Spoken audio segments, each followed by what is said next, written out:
Today's journey explores the wild world once shared by the Vikings, Mayans, and ancient Egyptians. These ancient civilizations encountered real creatures, now extinct, that roamed icy coasts, jungle temples, and desert sands. From giant birds and armored beasts to ferocious predators, these animals weren't mythical. They were real, powerful, and unforgettable. Let's begin in the frozen seas and shadowy forests of the Viking world. The mighty aurochs. Imagine standing before a wild bull the size of a small car. That's what Viking hunters faced when encountering the aurochs, the fierce ancestor of modern cattle. These towering beasts stood over 6 feet tall and weighed more than a ton, with massive, forward-curving horns over 3 feet long. Hunting them wasn't just survival. It was a test of bravery. Armed with spears, Viking warriors faced these animals up close, often paying the price with grave injuries. Many burials include horn-inflicted wounds, proving just how perilous those hunts were. Though the last aurochs died in 1627, their legacy lived on in Norse legend. The Great Auk.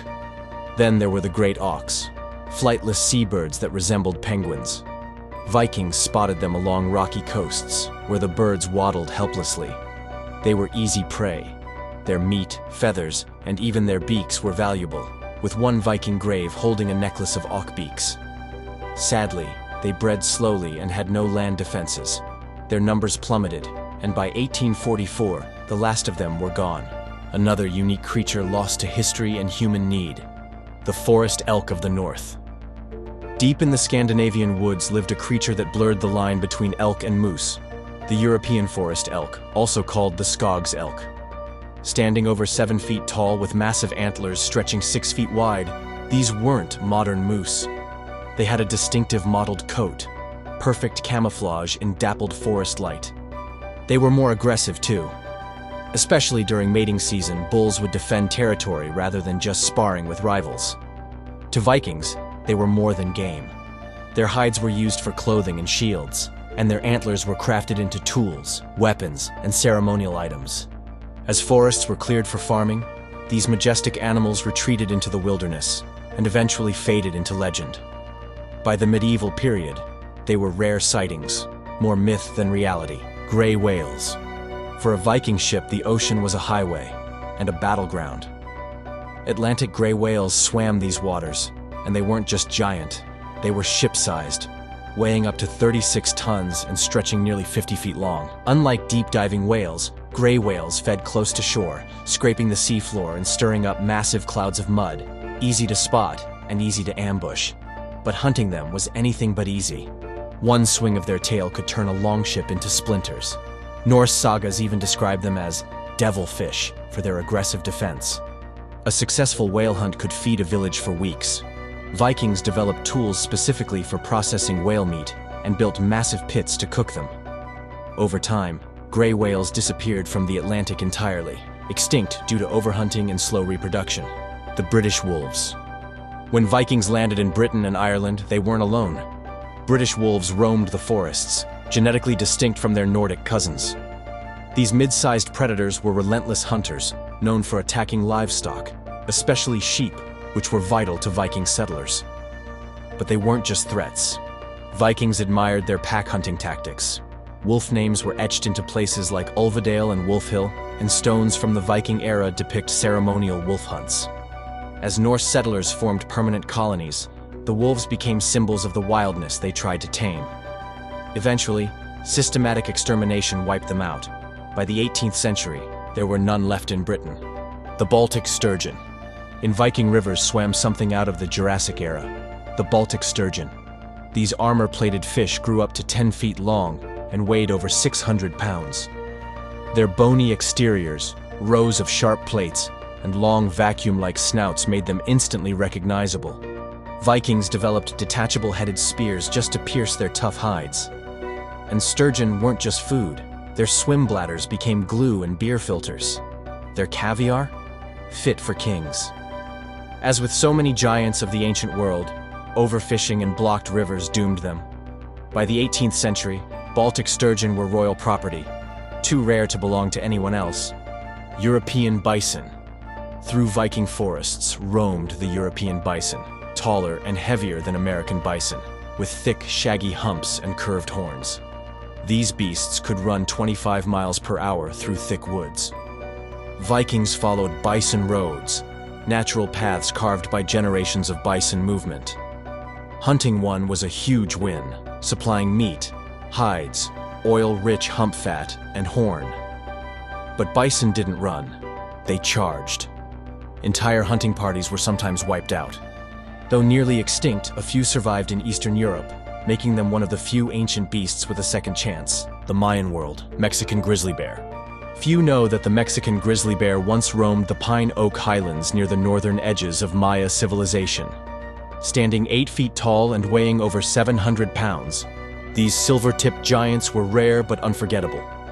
For the Maya, encountering one meant danger and opportunity. Bears were symbols of power.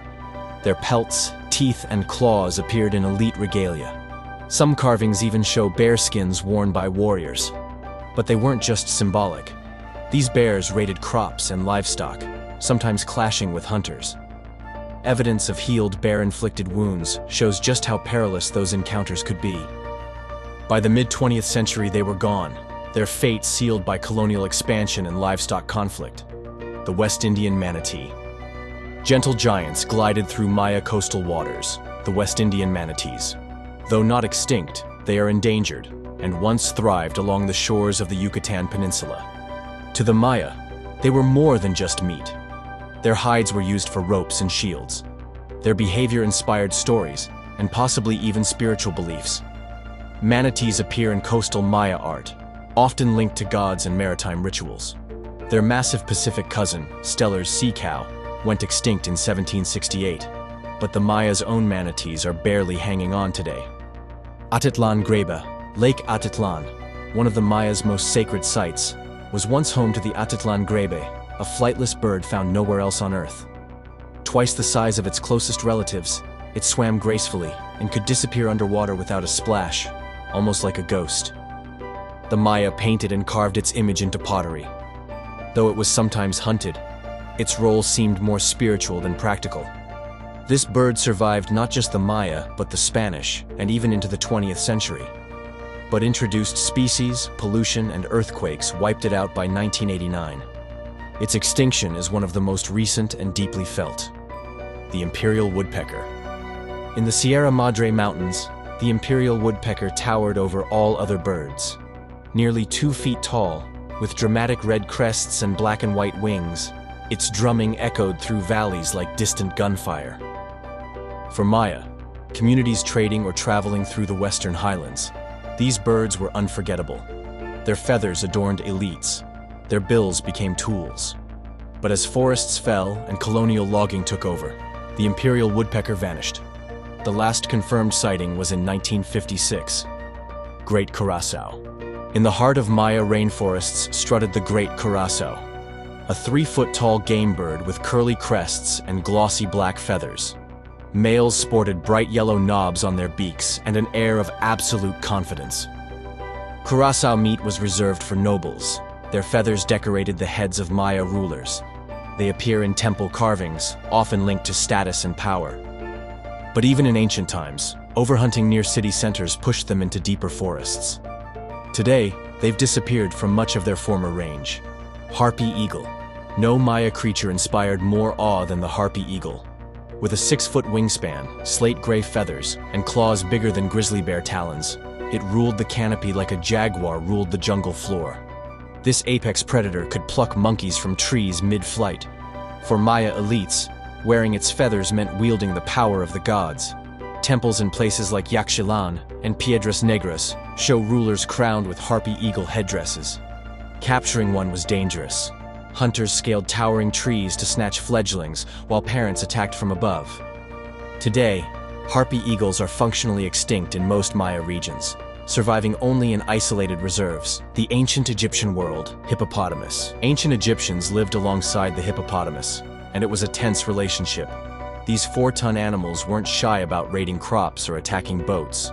Their tusks could kill, and medical texts even recorded hippo bite treatments. Yet, Egyptians hunted them regularly.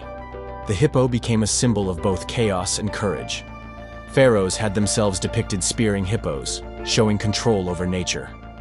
They survived longer than most ancient animals, hanging on in Upper Egypt until the 1800s. Aurochs of Egypt. Just like the Vikings, Egyptians once hunted the aurochs. These wild cattle, larger and fiercer than domestic cows, were hunted for meat, hide, and horn. Their sheer size and wild temperament earned them respect and fear alike. They vanished from Egypt long before the hippos, extinct due to hunting and habitat loss, with no subspecies surviving in Africa. Benu heron. Towering over modern birds, the Benu heron stood almost 7 feet tall with wingspans stretching nearly 9 feet.